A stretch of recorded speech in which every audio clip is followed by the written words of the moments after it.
नमस्ते, मैं वात्सल्य और आप देख रहे हैं स्वधर्म। भगत सिंह 23 वर्ष के थे जब उन्होंने मृत्यु को गले लगाया।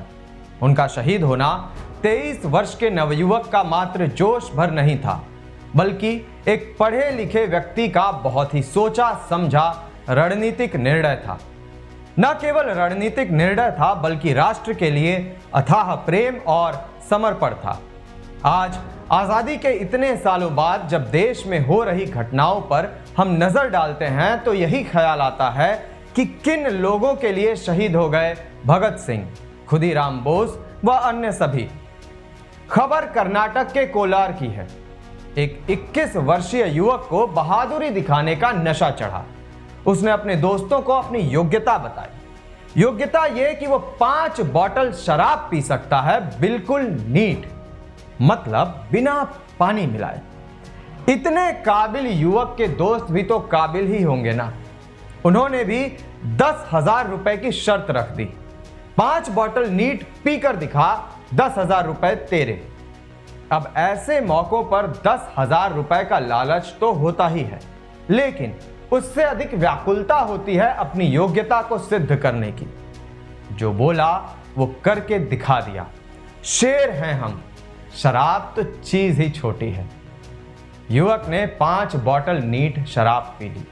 उसके बाद तबीयत बिगड़ी, अस्पताल ले जाया गया, लेकिन मौत हो गई। युवक का नाम कार्तिक है। 1 वर्ष पहले कार्तिक का विवाह हुआ था और मौत से 8 दिन पूर्व एक बेटी का जन्म। एक तो हमारे देश में शादी कराने की बड़ी जल्दी होती है। यदि आप एक उम्र के हो गए हो तो आप कितने भी मंदबुद्धि क्यों न हो, आपकी शादी हो जानी चाहिए। बहुतों के तो ये भी तर्क आते हैं कि शादी करा दो, समझदार हो जाएगा। पता नहीं कितने नासमझ शादी की घुट्टी पीकर समझदार हो गए। यहां तो उल्टा एक नवविवाहिता और 8 दिन की बेटी का जीवन खराब हो गया। ऐसा चेतना शून्य पिता यदि जीवित भी रह जाता तो कितना योग्य पिता बनता, इसकी कल्पना कर सकते हैं हम। नंगली पुलिस थाने में 6 लोगों के खिलाफ केस दर्ज किया गया है, जिनमें 2 के नाम हैं वेंकटा रेड्डी और सुब्रमानी। इन दोनों को गिरफ्तार किया जा चुका है और पुलिस बाकियों की तलाश कर रही है। विश्व स्वास्थ्य संगठन के अनुसार वर्ष 2019 में 26 लाख लोगों की मृत्यु अल्कोहल कंजम्पशन के कारण हुई थी। WHO यह भी कहता है कि कोई सेफ लेवल नहीं है अल्कोहल कंजम्पशन के लिए, यानी यदि आप 1 बूंद भी शराब पी रहे हैं तो वो हानिकारक है। संविधान का अनुच्छेद 47 आर्टिकल 47 कहता है कि ये राज्य का कर्तव्य है कि वो चिकित्सकीय कारणों के अलावा मादक पदार्थों के उपभोग को वर्जित करे। हालांकि अनुच्छेद 47 राज्य नीति के निर्देशक सिद्धांत के अंतर्गत आता है, यानी राज्य बाध्य नहीं है इस पर अमल करने के लिए, यह मात्र एक दिशा निर्देश है। लेकिन कर्नाटक में मामला उल्टा है बिल्कुल।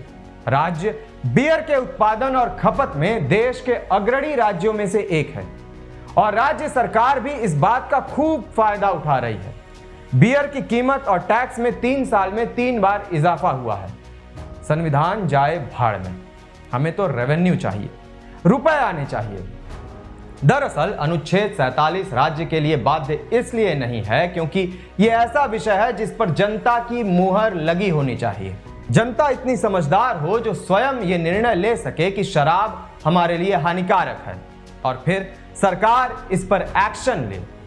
लेकिन यदि उल्टा होगा, यानी जनता लालायित है शराब पीने के लिए और सरकार ने बैन लगा रखा है, तो वही होगा जो गुजरात और बिहार में हो रहा है, शराब की तस्करी, नकली शराब पीकर लोगों की मौत। खैर, एक व्यक्ति की जान जा चुकी है, 8 दिन की बच्ची के सर से बाप का साया उठ चुका है और देश में ऐसी न जाने कितनी घटनाएं प्रतिदिन हो रही हैं। इस पूरे प्रकरण पर आप अपनी राय कमेंट करके अवश्य बताएं। धन्यवाद।